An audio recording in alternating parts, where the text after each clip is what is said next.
नमस्कार, मैं शुभांशी त्रिपाठी और आप देख रहे हैं जन एक्सप्रेस। देश की राजनीति में इस वक्त एक बड़ा बयान चर्चा का केंद्र बना हुआ है, जिस पर अब सियासत भी गर्मा गई है। उत्तर प्रदेश की राजनीति में एक बार फिर बयानबाजी का तूफान खड़ा हो गया और मुद्दा है सड़क पर नमाज का। देश में एक बार फिर सड़कों पर नमाज पढ़ने को लेकर बहस छिड़ गई है। एक बार फिर सत्ता पक्ष विपक्ष आमने सामने आ गए हैं और जुबानी जंग शुरू हो गई है। लेकिन सवाल इससे कहीं बड़ा है, क्या ये असली मुद्दा है या जनता के मुद्दों से ध्यान भटकाने की कोशिश। आज राजधानी लखनऊ में आयोजित कार्यक्रम में एक तरफ थे प्रदेश के मुख्यमंत्री योगी आदित्यनाथ, तो दूसरी तरफ समाजवादी पार्टी के मुखिया अखिलेश यादव, और दोनों के बयानों ने सियासत को एक बार फिर गरमा दिया। सबसे पहले बात करते हैं मुख्यमंत्री योगी आदित्यनाथ के बयान की। उन्होंने सड़कों पर नमाज पढ़ने के सवाल का जवाब देते हुए साफ कहा कि सड़कें चलने के लिए होती है, किसी भी तरह की धार्मिक गतिविधि के लिए नहीं।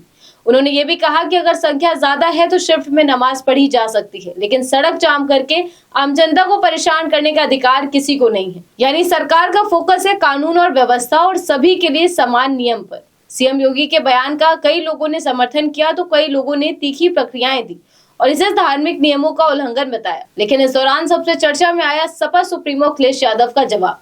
अखिलेश यादव ने इस मुद्दे को सीधे तौर पर राजनीतिक स्कोरिंग बताया। उन्होंने कहा कि अगर कहीं जगह की कमी है और कोई सड़क पर नमाज पढ़ रहा है तो इसमें क्या दिक्कत है। उनका तर्क है कि सरकार जानबूझकर इस तरह के मुद्दे उठा रही है ताकि असली सवालों से ध्यान हटाया जा सके।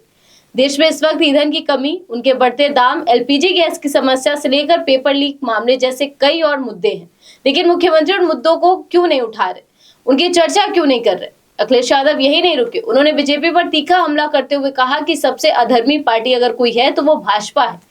उन्होंने हाल ही में अधिवक्ताओं पर हुई कार्रवाई का जिक्र करते हुए कहा कि हाथ में रामचरितमानस होने के बावजूद लाठीचार्ज किया गया, जो सरकार के दोहरे रवैये को दिखाता है। इसके साथ ही अखिलेश यादव ने विकास के मुद्दे भी उठाए। स्मार्ट सिटी का वादा अधूरा, स्मार्ट मीटर हटाने पड़े और सबसे बड़ा सवाल नीट परीक्षा लीक का मामला।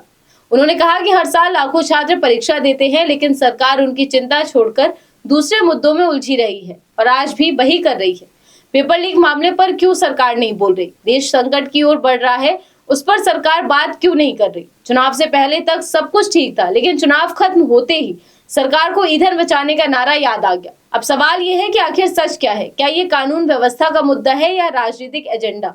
एक तरफ सरकार का तर्क है कि सड़क पर कोई भी धार्मिक आयोजन ट्रैफिक और आम जनता के लिए समस्या बनता है, इसीलिए इसे रोका जाना चाहिए।